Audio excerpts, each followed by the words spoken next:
आई आई अगं मी यज्ञ रडतेस काय?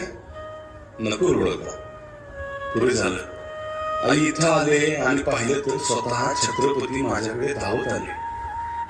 मी त्यांना मुजरा केला.